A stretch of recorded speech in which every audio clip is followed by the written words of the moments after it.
കുറേ നാളെ air fryer വാങ്ങണോ വേണ്ടേ എന്നുള്ള കൺഫ്യൂഷനിലായിരുന്നു. അങ്ങനെ രണ്ടും കൽപ്പിച്ചൊരു എയർ ഫ്രയർ അങ്ങോട്ട് വാങ്ങിച്ചു മാത്രം പോരല്ലോ, അത് വർക്കാവുന്നുണ്ടോ എന്ന് നോക്കണ്ടേ. അപ്പം ഞങ്ങളത് ഓണാക്കി നോക്കിയേ, കുഴപ്പമൊന്നും ഇല്ലായിരുന്നു കേട്ടോ.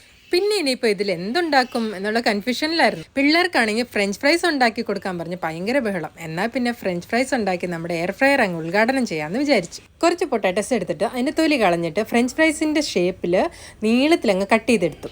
എന്നിട്ട് അതിൻ്റെ കറ പോകാൻ വേണ്ടിയിട്ട് കുറച്ച് നേരം ഒന്ന് ചൂടുവെള്ളത്തിലിട്ടിട്ട് നന്നായിട്ട് ഊറ്റി കളഞ്ഞിട്ടുണ്ടേ. ഇനി ഒരു ഉണങ്ങിയ ക്ലോത്ത് വെച്ചിട്ട് അതിൻ്റെ വെള്ളമൊക്കെ നന്നായിട്ടൊന്ന് തുടച്ച് മാറ്റണേ. ഇനിയിപ്പോൾ എന്താ, കുറച്ച് മഞ്ഞൾപ്പൊടിയും മുളക് പൊടിയും കുറച്ച് ഉപ്പും ഒക്കെ നന്നായിട്ടൊന്ന് തിരുമ്മിയിട്ട് കുറച്ച് ഓയിലും കൂടെ ഒഴിച്ച്, വേണമെങ്കിൽ കുറച്ച് ഓയിലും കൂടെ ഒഴിച്ചൊന്ന് നന്നായിട്ട് തിരുമ്മി കൊടുക്കാവേ.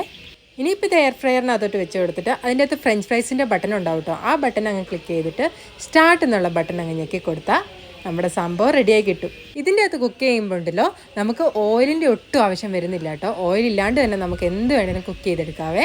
ഞാൻ വാങ്ങിച്ചേക്കുന്നത് കെൻറ്റിൻ്റെ ഒരു എയർ ഫ്രയർ ആണ്. എന്തായാലും ഇത് മാനേജ് ചെയ്യാനൊക്കെ ഈസിയാണ് കേട്ടോ. പിന്നെ നല്ലതാണെന്ന് തോന്നുന്നു.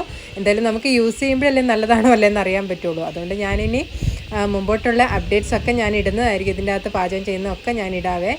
പിന്നെ ഉണ്ടല്ലോ, ഫ്രഞ്ച് ഫ്രൈസിൻ്റെ ബട്ടൺ സെറ്റ് ചെയ്യുമ്പോൾ ഉണ്ടല്ലോ, നമ്മുടെ ടെമ്പറേച്ചറും പിന്നെ ടൈമും ഒക്കെ കുറച്ച് കൂടുതലായതുകൊണ്ട് അത് കരിഞ്ഞു പോകുന്ന നിർത്തി നേരത്തെ തന്നെ ഓഫ് ചെയ്തേ. അതുകൊണ്ട് നമ്മൾ തന്നെ ടൈം സെറ്റ് ചെയ്യുന്നതായിരിക്കും നല്ലത്. പിന്നെ സീ ത്രൂ ആയതുകൊണ്ട് തന്നെ കുക്കാവുന്നത് നമുക്ക് കാണുകയും ചെയ്യാം.